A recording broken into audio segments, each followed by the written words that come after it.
What's good, everybody?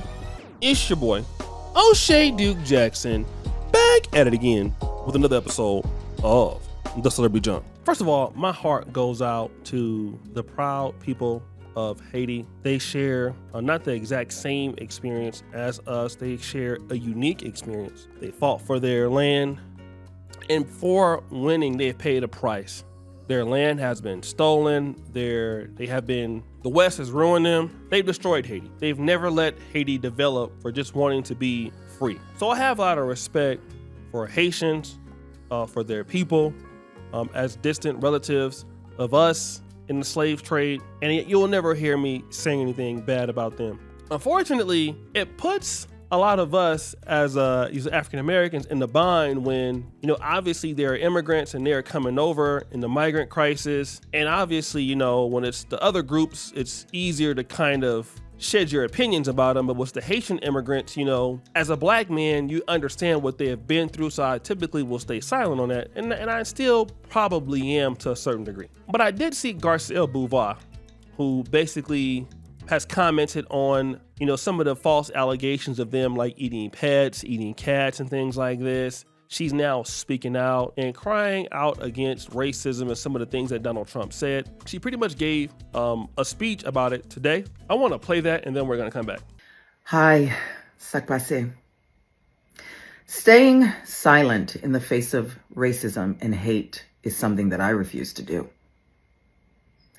This past week, the lies that have been spewed about the Haitian community, about my community, have been disgusting, deeply hurtful, and dangerous. Now, this is not about politics. It's about humanity. We must condemn this kind of hatred, this kind of racism for anyone. I have always been a proud Haitian immigrant, coming to America, working hard. That's what we do. Coming from gratitude. And I will not sit by and let people talk about my community in any way they want for their own gain. The power we have is the power to vote, to register and vote and stop this madness, this chaos. Haïtien, c'est pour nous sortir, c'est pour nous voter, c'est pour nous register, c'est pour nous parler avec tout le monde que nous connaît qui ka vote. C'est là nous gain power. I am not going to sit by. It's just not okay to treat people like this. We're supposed to be uplifting each other. From our leaders to our neighbors. This has got to stop. And we have to do something about it. We can't just sit by. Thanks for listening. Register to vote. We have 50-something days. Go out and vote. We need to stop this chaos. So here is what I'm going to take a little bit of umbrage with, okay? Now, all of a sudden, the sisters are proud Haitian. Why are you talking about our people? This is not right. I want to stand up for my community. When I look at her, Garcelle Beauvoir, unless I were to understand her own Wikipedia, I would have had no idea that she was even Haitian. I always thought she was African American until recently. And then again, as a pro-black, when I see somebody talk like that, and then I look at your dating and marriage history, I'm like, oh, well, you're with Zaddy. You were married to Zaddy. You were with Zaddy. So hold on, wait a minute, and I gotta, rep for my brothers out here in Haiti. You talking like that right now? It's kind of like Jamie Foxx speaking out on Black Lives Matter. Nobody buys it. It's like, come on, bro. All you date is the other side. You're not active in the community. You're not trying to really do anything in the community. So you're doing this for show.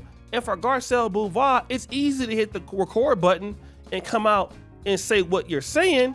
But when we got to go and pull you up and look at your marriage history and see, basically what you're trying to do is you're really trying to get closer to those people.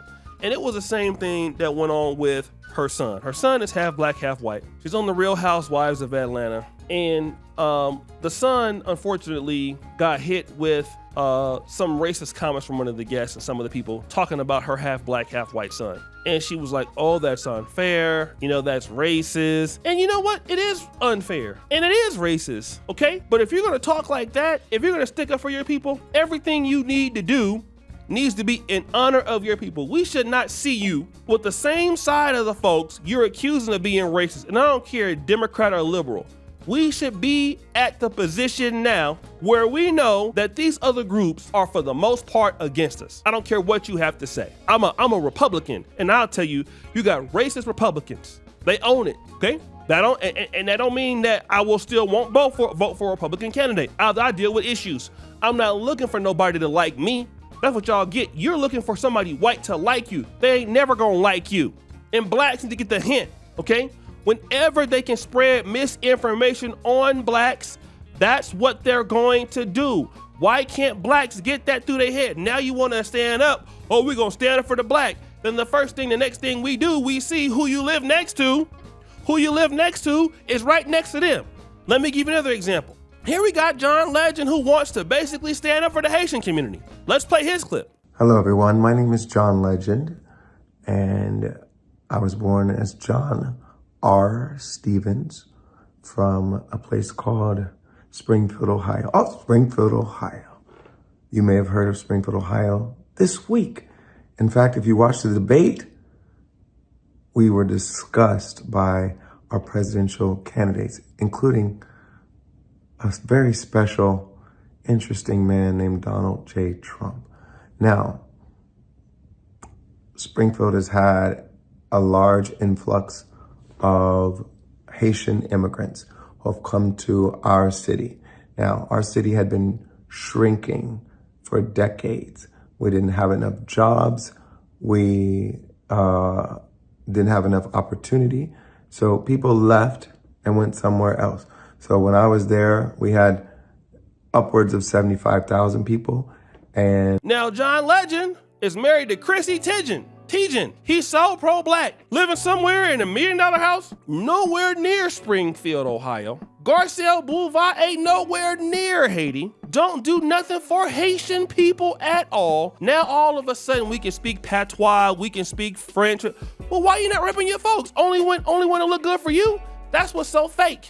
You think your Instagram message is gonna help the situation? Well, I'm gonna speak out against this. Yeah, you're gonna speak out against this and go right back out there to drinking a Starbucks, a Frappuccino, living in Beverly Hills somewhere else with Zaddy. And the people that talk like this are the ones that want to be next to white people.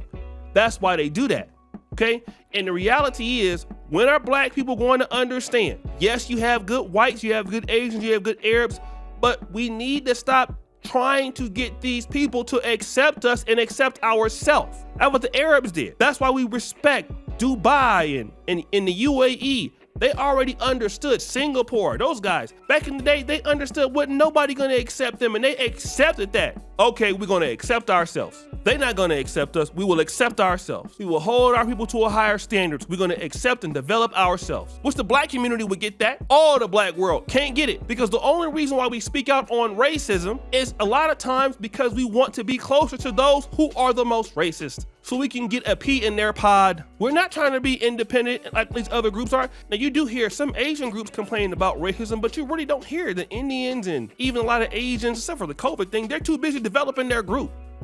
So my question to Garcelle, even though you're correct, what are you doing to develop your people? It seemed like before this you didn't care, and I'm calling you out on it, because you didn't. You never hear about Garcelle Boulevard doing anything for Haiti, the Haitian community at all. It would be everywhere. You don't hear it. And it's unfair to them, and it's unfair to the other blacks that get out there, and you want to basically get some shine from, whatever somebody is suffering from, when your ass ain't got to suffer that no more. It's easy to make an Instagram video. What else are you going to do? Nothing. So guys, what do you think? It's your boy, Jackson, back at it again with another episode of the Celebrity Junker. Appreciate for all you do. Scream the bell. We're out.